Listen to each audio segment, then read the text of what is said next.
Sejam todos muito bem-vindos a mais um programa Eduque-Ação na TV para alunos do 4º e do 5º ano. Nossa programação de hoje estará com conteúdos nas áreas de ciências humanas e da natureza, com temas bem encantadores, como lendas e mitos. E vocês perceberão que muitos mitos estão relacionados a vários personagens e muitos super-heróis que nós já conhecemos e gostamos bastante. Ainda, em ciências, teremos os conteúdos como massa, volume e densidade. A princípio, são temas bem científicos, mas vocês perceberão que é possível aprender de forma bem divertida, pois apresentaremos esses temas através de experimentos que vocês poderão realizar em suas casas com os objetos de sua preferência. No nosso momento Fazendo Arte, apresentaremos a vida e a obra do pintor Cândido Portinari, que servirá inclusive de inspiração caso você queira fazer alguma obra de arte nessa quarentena. E para começar, estarei chamando a Jéssica, que estará fazendo a leitura de um belíssimo poema que se chama O Lobisomem, de Elkanah Ferraz. Então é isso, fiquem conosco e curtam muito a nossa programação de hoje.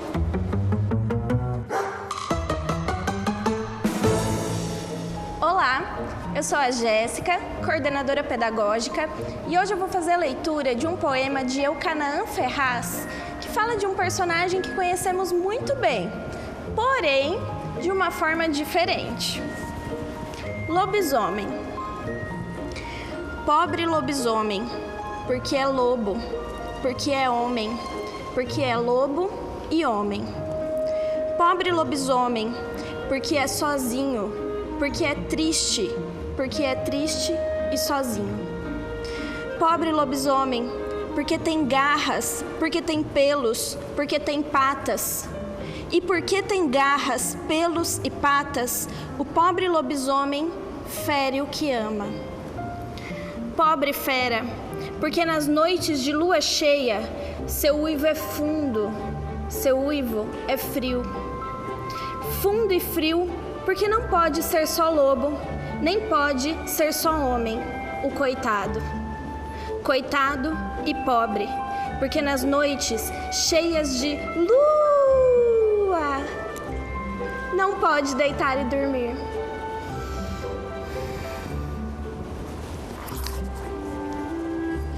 Se você gostou desse poema, provavelmente vai gostar do livro todo, que é esse aqui, Bicho de 7 Cabeças e Outros Seres Fantásticos.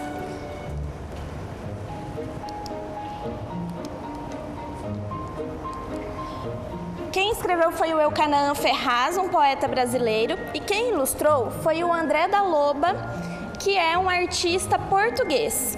Olhem só que legal o que o André fez com a imagem do lobisomem. Ele muda um pouco, né, aquela imagem que nós estamos acostumados a ver do lobisomem. Então, na mesma imagem aparece o lobo, aparece o homem, e se vocês perceberem, a imagem não tem corpo, tem as duas cabeças e os pés. E a gente vai perceber que isso aparece também em outras ilustrações, porque esse livro não fala só do lobisomem, ele fala de uma série de seres mitológicos, alguns que conhecemos muito bem, como o Saci Pererê, por exemplo, e outros dos quais eu nunca tinha ouvido falar. Vou mostrar alguns para vocês. Vejam que interessante o Saci Pererê. Ele mantém aquela mesma estrutura de não ter o corpo, mas ele tem a perna, né, uma perna só do Saci e a cabeça. E reparem que não é uma ilustração feita com papel e caneta ou uma ilustração digital. O artista faz esculturas usando papelão, pedra, arame e outros materiais. Depois, essas esculturas foram fotografadas e foram para as páginas do livro. Vamos ver mais um. Olha a sereia, que legal. Sempre que a gente pensa na imagem de sereia, na hora já pensamos num cabelo comprido, um rabo de peixe, e aqui o autor coloca apenas o rosto dela. Se a gente não soubesse, se não tivesse o poema da sereia ao lado, nós acharíamos que talvez fosse uma mulher comum. E olha o que ele fez com os zumbis. Vocês se lembram da aula passada em que trabalhamos as sombras? Olha só, com os zumbis, ele fez um efeito de sombra e ficou muito legal. Um outro que eu gostei muito foi o monstro do Lago Ness. Olha que escultura interessante que ele fez e com materiais que talvez você tenha na sua casa e possa fazer também. E por último, esse monstro aqui eu nunca tinha ouvido falar. É a cobra Ouroboro e foi feita com pedras pintadas. Esse livro é muito legal porque, além de você se divertir com os poemas, você pode ter boas ideias para fazer arte aí durante a quarentena. Espero que vocês tenham gostado da leitura e da indicação literária. Até semana que vem!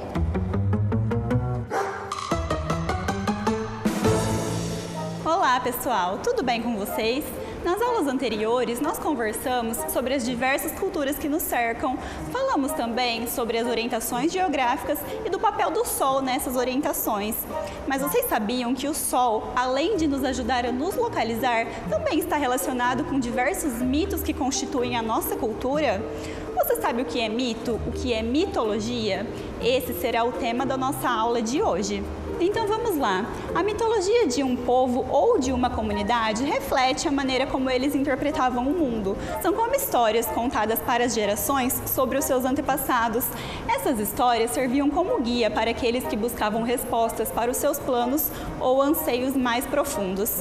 Vocês se lembram que eu estava falando que o Sol está relacionado com algumas histórias mitológicas? Vamos conhecer agora algumas delas.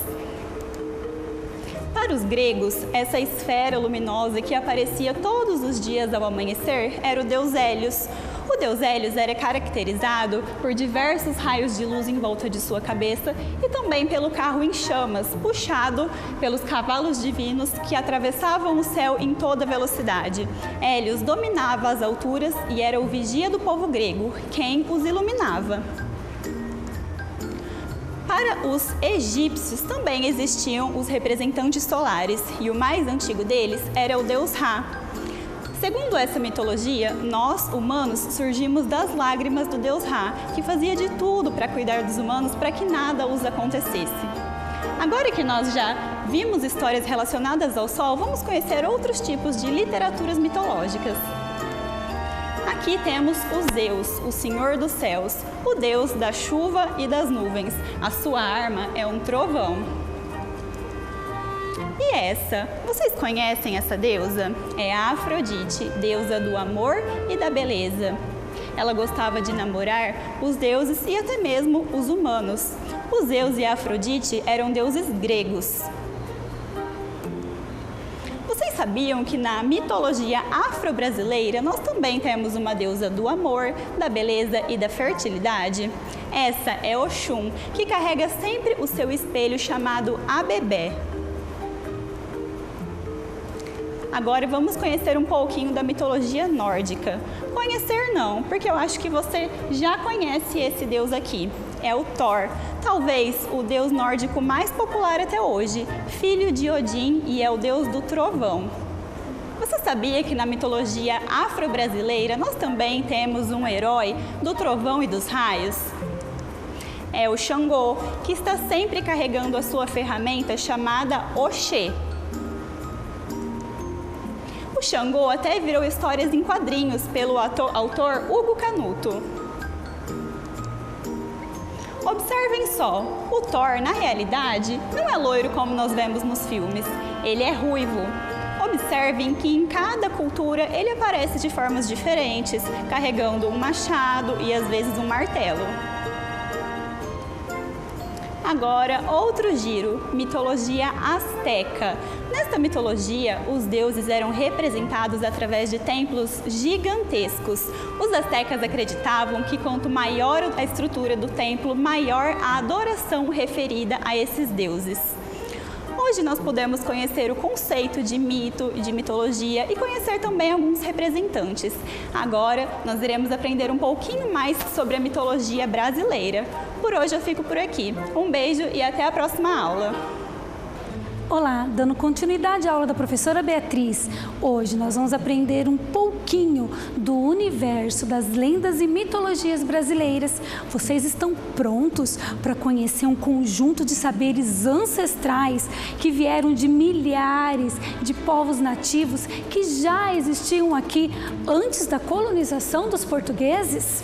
Sim, nós vamos aprender um pouquinho sobre essa diversidade cultural dos povos indígenas e saber um pouquinho que todas as histórias que eles criaram foi para explicar assuntos que naquela época eram inexplicáveis, como a origem do mundo, da vida, da morte. Assuntos complexos para qualquer povo e para qualquer lugar do mundo. Eu vou fazer uma pergunta. Antigamente, quando ainda não existia a energia elétrica nas casas, o que será que as pessoas faziam para passar o seu tempo enquanto a noite chegava? Sim, elas acendiam as suas fogueiras e em volta do calor e da luz contavam suas histórias de geração a geração. E isso também acontecia com os povos indígenas. Só que as culturas e os costumes vão mudando e hoje a gente não acende mais fogueiras para contar histórias. E para que essas narrativas não se percam, a humanidade registrou os seus contos em livros. Com os povos indígenas também foi assim. E eles eternizaram suas lendas e seus mitos, que se popularizaram e hoje fazem parte do nosso folclore. Vocês conhecem a lenda da Yara? Com certeza sim. Sabem de que região ela se originalizou? Vocês sabem qual povo indígena que criou essa lenda? Yara, luara, do indígena, significa aquela que mora na água, também conhecida como a lenda da mãe da água. A Yara era uma índia admirada por sua beleza, por sua força e por ser muito guerreira. Assim como Yara, existem outros contos que com certeza vocês conhecem: o Curupira, o Boto Cor-de-Rosa, o Boitatá, a Caipora. Mas nós temos também outras grandes narrativas da cultura indígena que precisam ser resgatadas. Nós precisamos falar também dos seus deuses. A cultura indígena, ela aborda desde muito tempo, antes mesmo da colonização chegar, eles já tinham vários panteões de divindades. E esses deuses fazem parte da nossa cultura. Vocês conhecem? Eu vou apresentar para vocês. Tupã, também chamado de o espírito de trovão. Jaci, deusa lua e guardiã da noite. Guaraci, o deus sol, associado à verdade. Seuci, protetora das lavouras. Esses são alguns exemplos das muitas divindades que nós temos nas várias comunidades indígenas. E esse é um pouquinho dos encantamentos e dos conhecimentos da nossa cultura. Vocês gostaram? Eu espero que sim. Agora fiquem com o professor Adriano e eu vou deixar um desafio para vocês. Façam uma pesquisa, continuem essa pesquisa e perguntem aos seus familiares se eles conhecem alguma lenda indígena. Até a próxima aula. Olá, eu sou o professor Adriano e nós vamos continuar a aula. Como vocês já perceberam, os mitos e as lendas estão presentes em todas as culturas, enriquecendo a nós mesmos do nosso dia a dia sempre. Mas será que eles estão longe da gente? Acertou quem disse não. Por incrível que pareça, eles ainda se fazem presente. Um exemplo disso? Os super-heróis. Uma curiosidade, um dos mais famosos super-heróis do mundo, o Superman. Os criadores dele se inspiraram em lendas e deuses antigos, como Hércules e Sansão. E não vai longe. Se você pode pesquisar em todas as editoras, você vai ter releituras desses heróis e lendas, como Mercúrio, Apolo, Odisseu, Netuno e Atena. Mas você gosta mesmo de anime e mangá? Sabia que os Cavaleiros do Zodíaco são inspirados em lendas greco-romanas? E Dragon Ball, então? Dragon Ball é inspirado numa lenda chinesa chamada Jornada para o Oeste, que está cheio de referências de mitos daquela região. E Naruto, então? Naruto traz lendas como a da Kitsune, sem falar que ninjas sempre estão envoltos de mistérios, lendas, magia. Mas você está pensando assim, ele não vai falar dos games? God of War, ele é um dos games que se baseia na mitologia greco-romana, que aliás ele detona a mitologia greco-romana e depois a nórdica. Mas, se você quer mesmo isso aí, nós temos livros e filmes como Harry Potter, Percy Jackson, Guerra nas Estrelas. Mas antes de conferir isso tudo, confira a indicação de idade e peça autorização para os seus pais, tá certo?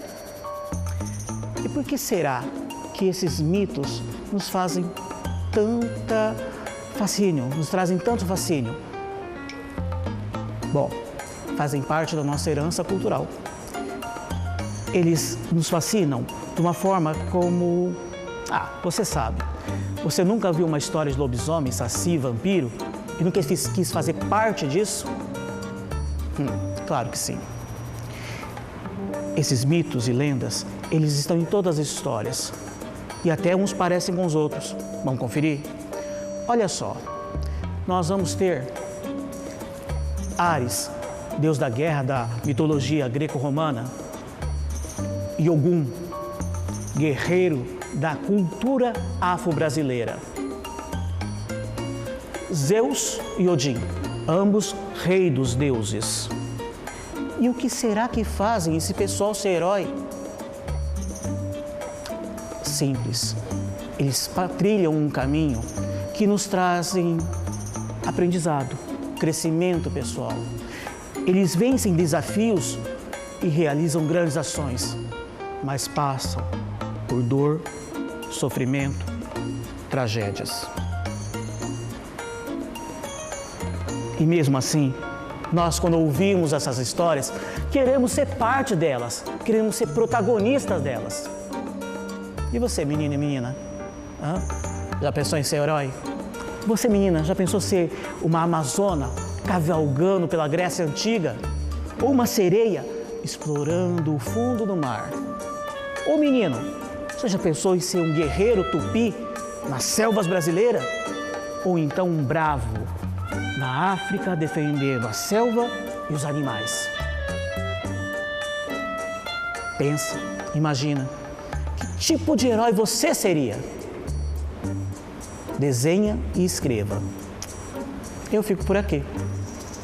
Até mais.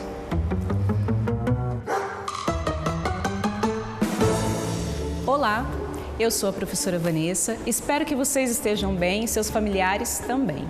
Vamos lembrar um pouquinho da nossa aula na semana passada. Nós estudamos as características do continente africano, sua história, sua geografia, as contribuições para a humanidade e principalmente as contribuições desses povos no nosso país.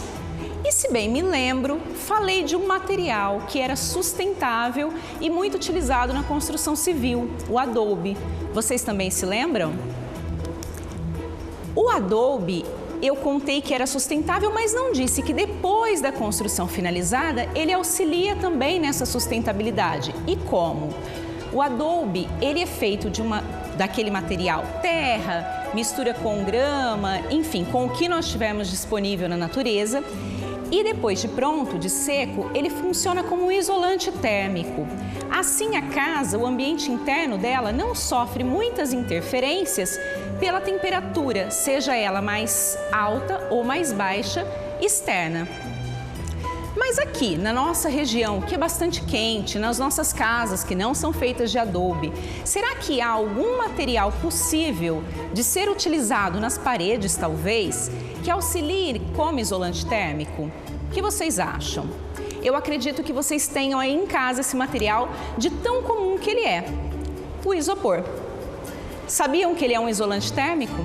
Isso porque em sua composição há muitas bolhas de oxigênio e essas bolhas de ar, elas auxiliam para que, aliás, elas impedem a transferência de calor, a transferência do calor externo para o interno e também do interno para o externo.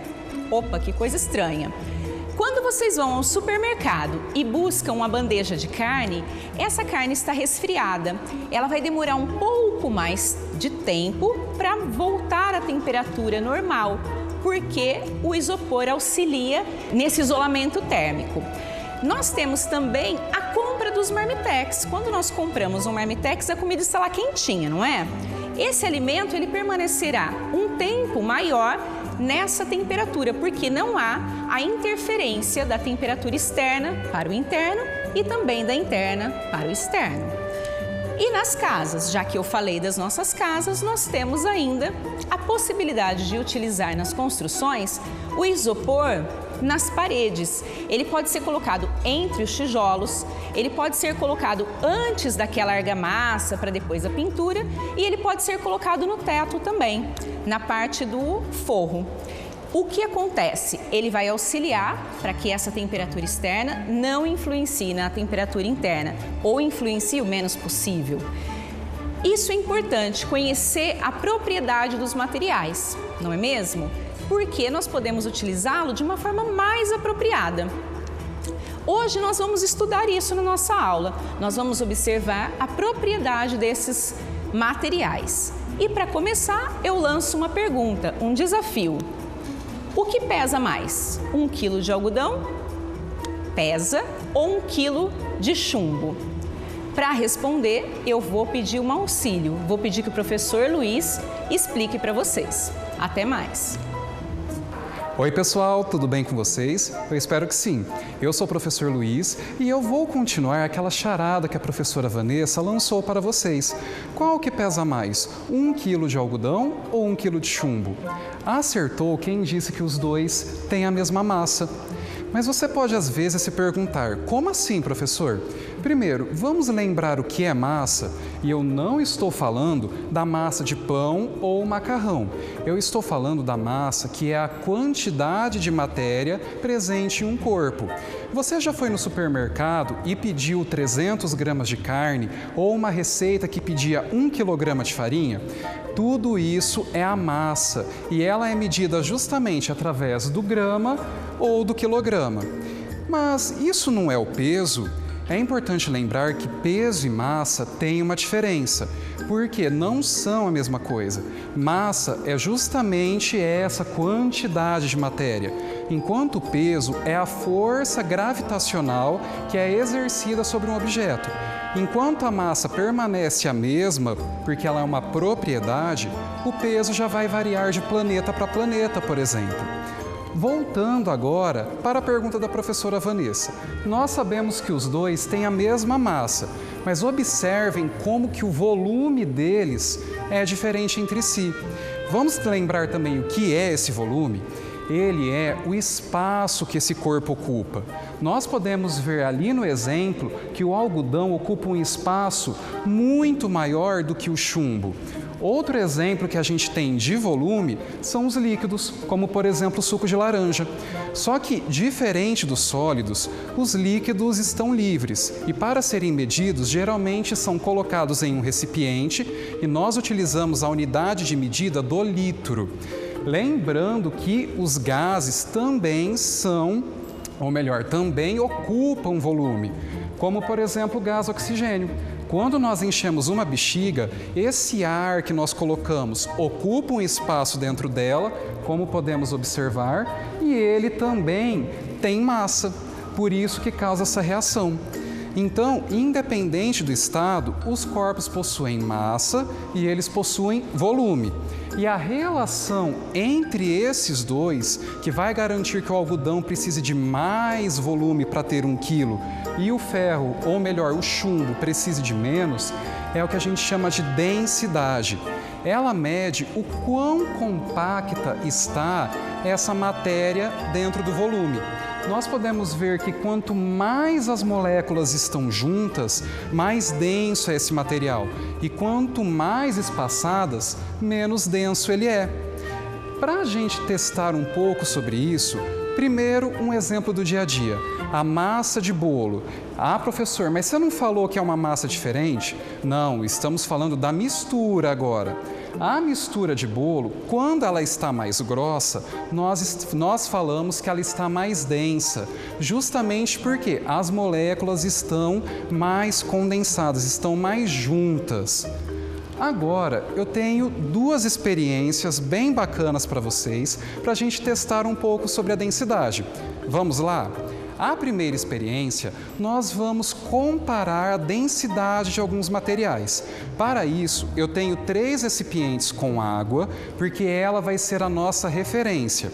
E eu tenho aqui 6 materiais, uma maçã, um lápis, uma moeda, um clips, uma pedra e uma esponja. Nós vamos comparar a densidade desses materiais para ver se eles são mais densos ou menos densos que a água. Vamos lá? Vamos testar agora o lápis. O que você acha que vai acontecer? Vamos ver? Olha só, o lápis, ele flutua. Os materiais que flutuam quando são colocados na água, eles são menos densos que a água. Agora, vamos reparar essa pedra. O que vocês acham que vai acontecer quando eu colocar neste pote aqui? Vamos ver? Olha só, ela já vai direto para o fundo. Isso é sinal que ela é mais densa do que a água. Agora, eu duvido que você vai acertar quais materiais são mais densos ou menos densos. Vamos testar alguns outros? Primeiro, eu vou testar o clipes de papel. Ou melhor, clipes de ferro, a gente usa ele no papel. Será que ele é mais denso ou menos denso? Nem titubeou, ele é mais denso do que a água. Agora vamos olhar essa esponja amarela, parece até o Bob Esponja da televisão. Olha só, ela flutua. Ah, professor, mas está o lápis. Tirei o lápis. Continuou flutuando, ou seja, ela é menos densa do que a água. E agora essa moeda aqui? Vamos lá? Eu tenho certeza que você vai acertar. Olha só, ela é mais densa do que a água. E por fim, essa maçã. O que será que vai acontecer? Opa! Ela flutua, só que ela está muito dentro da água. O que acontece nesse caso? A maçã, ela é menos densa do que a água. Só que o que acontece? O corpo da maçã é 75% composto por água. Agora, aqueles 25% que faltam é o oxigênio. Então, o que acaba acontecendo? Ela é menos densa do que a água. Nós fazemos esse experimento para testar a densidade dos materiais e perceber que uma propriedade isolada não vai garantir que ele será denso, como por exemplo o caso do lápis. Quando comparamos o volume dele com o volume da moeda e do clips, ele tem um volume maior, só que ele é menos denso que a água e menos denso que esses outros materiais. Lembre-se, densidade tem a ver com o volume e com a massa. É a relação da massa com o volume. Tudo bem? Então, agora, vamos para a segunda experiência. Nela, a gente vai testar a importância dessa densidade no dia a dia. Vocês sabiam que temos alguns líquidos que são adulterados? Ou seja, eles são misturados com outras coisas antes de serem vendidos. É o caso da gasolina e também já foi o caso do leite. A densidade ajuda os fiscais a testarem para ver se o produto está bom. Vamos conferir como acontece? Primeiro, nós temos aqui 2 copos com a mesma quantidade de água.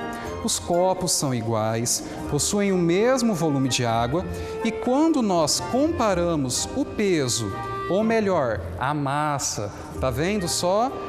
Peso não é a mesma coisa, cuidado! nós podemos observar que eles têm a mesma quantidade de massa. Agora, o que eu vou fazer? Eu vou pegar um pouco de açúcar e vou misturar neste copo aqui. Vou colocando bem devagar, porque o açúcar é solúvel em água, só que quando temos uma grande quantidade, ele acaba ficando um pouco no fundo. Depois que eu misturei o açúcar, repare que não percebemos mais ele. Só que esse que é o problema.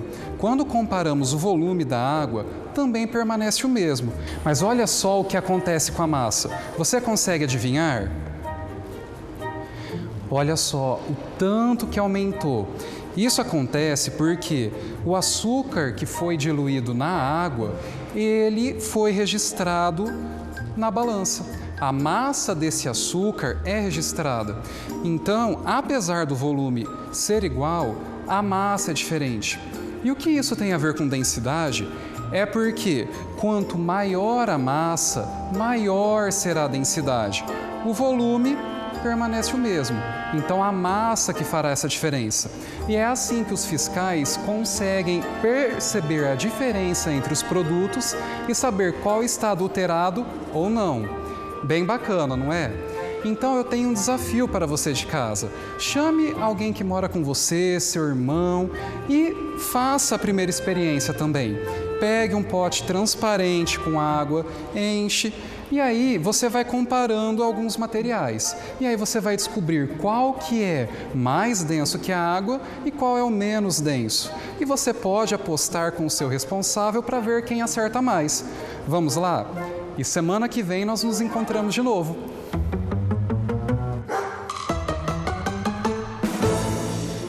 Olá, eu sou a professora Carol e venho te convidar hoje para apreciar algumas obras de arte comigo. Vamos começar? O que vocês acham dessas obras? O que elas te lembram?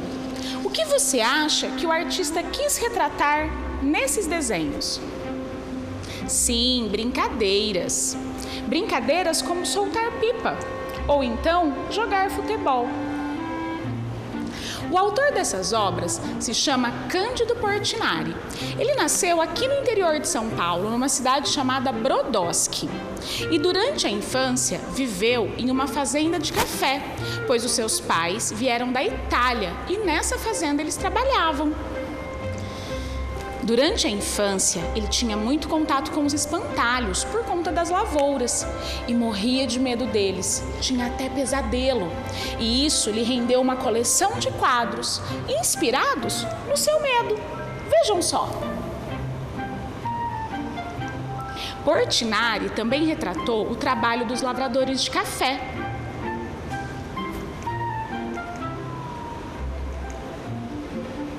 No decorrer da sua vida, Portinari acompanhou o movimento migratório de nordestinos vindos para São Paulo em busca de trabalho. Essa observação, misturada com a sua sensibilidade, lhe rendeu uma de suas coleções mais famosas, que se chama Os Retirantes. Percebam como Portinari retrata nessas obras todo o sofrimento desse povo, pois, vindo em busca de melhores condições de trabalho, eles passavam por muitos apuros, como fome, falta de lugar para morar, e há muitos morriam no caminho. A inspiração de Portinari não parou por aí. Aos 27 anos, se casou com Maria Martinelli, com quem teve seu filho João Cândido. E o seu filho João Cândido e mais tarde sua neta Denise o inspiraram em várias obras, como essa, João Cândido com cavalo e Denise com carneiro branco. Observem a utilização de formas geométricas para compor as suas obras. Percebemos a diferença dos traços se comparadas com as obras anteriores. E este é Cândido Portinari, que com sua sensibilidade registrava muito sentimento e principalmente o que sentia em seu cotidiano em todas as suas obras e coleções. Vamos observar mais de perto essa obra? Quem nunca soltou pipa? Observem a leveza das cores, a leveza dos meninos soltando pipa, a liberdade, os pés descalços. E se hoje Portinari fosse retratar uma brincadeira, o que você acha que ele retrataria? Como ele desenharia? E você, do que brinca durante o isolamento? Percebam nessa outra obra o registro do seu medo. No caso, o medo de espantalho, por sua vivência. Mas e você? Tem medo de quê? Como você retrataria esse medo em uma obra de arte? Pense que você pode utilizar papel, lápis, caneta, massinha, recortes de jornais e revistas, tecidos. E vamos observar agora com muita atenção essa outra obra, pois ela mostra uma forte intervenção no movimento expressionista na obra de Portinari, pois ele ressalta mãos, pés, braços fortes para expressar a força do trabalhador braçal. Você já escolheu sua profissão? Como você retrataria a profissão que você quer seguir? Você já pensou em retratar a profissão de alguém que você admire muito? Pois é, e quando falamos em arte, podemos utilizar, como eu já disse antes, diversos materiais. Nós tivemos aqui algumas inspirações em Portinari, onde foi utilizado massinha, onde foi utilizado também retalhos de tecido. Solte sua imaginação, utilize o que você tiver em casa. Como eu disse, pode ser lápis, pode ser papel, pode ser qualquer material. Você pode utilizar material reciclável. Lanço esse desafio para você. Desenhe, crie, invente sobre o seu cotidiano e a sua vivência. Um grande beijo e sintam-se inspirados por esse grande artista, Cândido Portinari.